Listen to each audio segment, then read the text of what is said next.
हम बहुत खुश हैं आज कि एक भारत के मशहूर सहाफ़ी जिनका ताल्लुक़ ज़्यादातर सियासत से है, वो सियासत के बारे में बहुत कुछ लिखते, पाकिस्तान आए हुए हैं।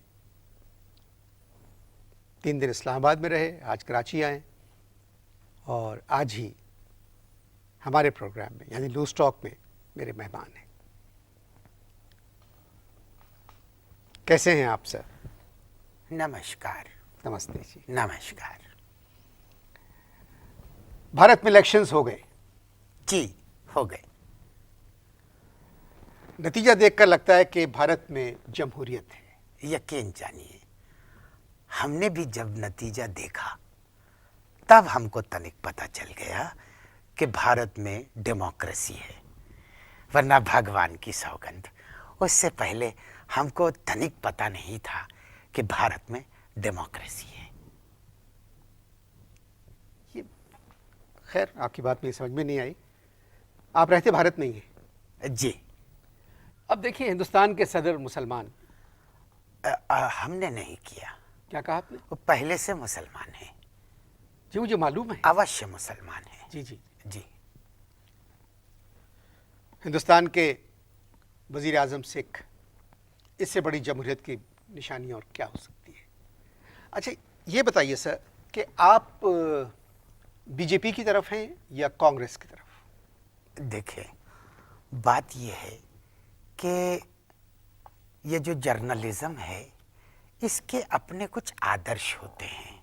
क्या कहने? इसकी कुछ राजनीति होती है, तो हम उसी आदर्श के ऊपर चल रहे हैं। मुझे अच्छा लगा आपका ये कहना। तो आपने बताया नहीं कि आप बीजेपी की तरफ हैं या कांग्रेस की तरफ हैं? देखिए, अब जब आपने प्रश्न पूछ लिया है तो जवाब देना। प्रश्न पूछ क्या होता मतलब सब आपने जो क्वेश्चन किया है, अच्छा, पूछ या इसका पूछ? उत्तर देना हमें जरूरी है जी, यानी जवाब देना जरूरी है। आपका क्या सवाल था? आप बीजेपी की तरफ हैं या कांग्रेस की तरफ? अवश्य अवश्य।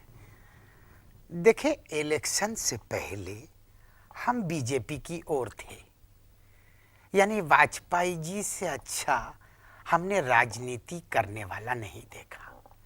कैसी राजनीति करते थे, बड़े चतुर, बड़े महान हस्ती थे। इलेक्शन के बाद हमें मनमोहन सिंह से अच्छा कोई नजर नहीं आता है। ये सहाफत के आदर्श कहाँ गए? अभी जो आप कुछ फरमा रहे थे, अच्छे सहाफ़ी को तो एक तरफ होना चाहिए। तो फिर हमारे परिवार को भोजन कौन खिलाएगा? आप अगर ये वादा कर लें कि आप हमारे परिवार, जो हमारा परिवार है, उसके लिए कुछ कष्ट करेंगे, तो हम बीजेपी की तरफ हो जाते हैं। देखें, एक बात हमेशा याद रखिएगा, वो ये है कि जो जर्नलिज्म है, उस जर्नलिज्म के अपने आदर्श हैं, और वो आदर्श क्या है कि हर जाने वाले को आप दे गालियां और हर आने वाले का स्वागत करें। ये आपसे किसने कहा? हमने नहीं कहा। अभी इस्लामाबाद में एक जगह हम खाने पे गए हुए थे, खाना परोसा हुआ था, वहाँ एक मशहूर अखबार के एडिटर थे, आपके उर्दू अखबार के, उन्होंने हमें ये सूचना दी कि हर जाने वाले को गाली और हर आने वाले की खुशामद, तारीफ की जाए। बिल्कुल अवश्य। और आपने मान ली?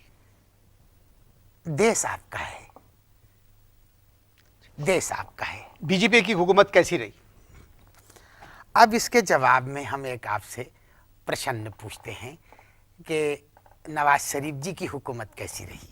आप सवाल क्यों कर रहे हैं? मैं आपसे सवाल कर रहा हूँ। हिंदुस्तान एक बहुत बड़ा देश है, और हमारे देश में पॉपुलेशन प्लानिंग है, यानी पैदाइश पे पाबंदी है।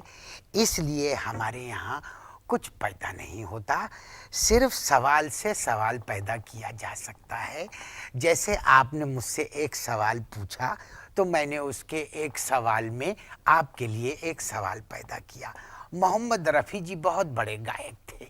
मोहम्मद रफ़ी जी ने भी कहा कि एक सवाल तुम करो, एक सवाल हम करें, हर सवाल का जवाब ही जवाब हो, सवाल हो।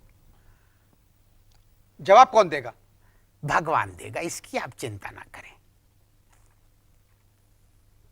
मैंने आपसे सवाल किया था कि बीजेपी की हुकूमत कैसी रही। बीजेपी की हुकूमत जो थी वाजपेयी जी के लिए बहुत अच्छी थी, और वाजपेयी जी की हुकूमत सरकार जो थी वो बीजेपी की सरकार के लिए बहुत अच्छी थी। वाजपेयी साहब इलेक्शन क्यों हारे? हाँ, अब ये एक ऐसा सवाल आपने पूछा है जिसका जवाब देना बहुत मैं जरूरी समझता हूँ कि वाजपेयी जी इलेक्शन क्यों हारे। असल में बड़े बड़े कलाकार जो थे उनके भाषण में जाया करते थे। हेमा जी को तो आप जानते हैं ना, हेमा मालिनी। जी जी, मैं जानता हूँ। हेमा जी जाके वाजपेयी जी के जो वहाँ पर उनकी जो होती थी, चर्चा होती थी, उस चर्चा में जाके भाषण देती थी, और भाषण शुद्ध इंग्लिश में देती थी। अब क्षमा चाहता हूँ। अब हेमा जी की अंग्रेजी की जो भाषण है पूरे हिंदुस्तान में सिर्फ धर्म जी के ही समझ में आती है। तो उनकी अंग्रेजी की वजह से बीजेपी हार गई। अवश्य। मुसलमानों ने तो बीजेपी को सपोर्ट किया। मुसलमान, क्षमा चाहता हूँ, मुसलमान को सपोर्ट नहीं कर रहा तो बीजेपी को क्या सपोर्ट करेगा। असल में बात यह है कि आपकी जो जनता है उस जनता से भी हमने बहुत कुछ सीखा है। एक सेकेंड, भारत की जनता ने हमारी जनता यानी हमारे अवाम से भी बहुत कुछ सीखा है। मैं ज़रा इस बात की वजाहत तलब करता हूँ, आप इश्तहार दें। इससे पहले हम बात कर रहे थे, आपने फरमाया था कि आपकी जनता ने हमारी जनता से बहुत कुछ सीखा है। तो क्या सीखा है? एक तो ये चीज़ सीखी है, जैसे आपके यहाँ की अपोजिशन जो है वो जनरल मुशर्रफ से कह रही है वर्दी उतारो, इसी तरह भारतीय जो पार्टी है, जो सरकारी पार्टी है, वो अपोजिशन से कह रही है वर्दी उतारो। मगर बीजेपी वाले तो वर्दी नहीं पहनते। हम लोग कुर्ते और धोती को वर्दी कहते हैं। सोनिया गांधी वजीर आजम क्यों नहीं बनी? देखें, असल में हिंदुस्तान की जो जनता है उसमें इटालियन जनता जो है बहुत कम है, वरना वो प्रधानमंत्री जरूर बन जाती। मगर सोनिया गांधी तो हिंदुस्तानी है। देखें, अब आपसे एक प्रश्न करता हूँ कि अगर मैं इटालियन सूट पहन लूँ तो मैं तनिक इटालियन तो नहीं लग सकता ना।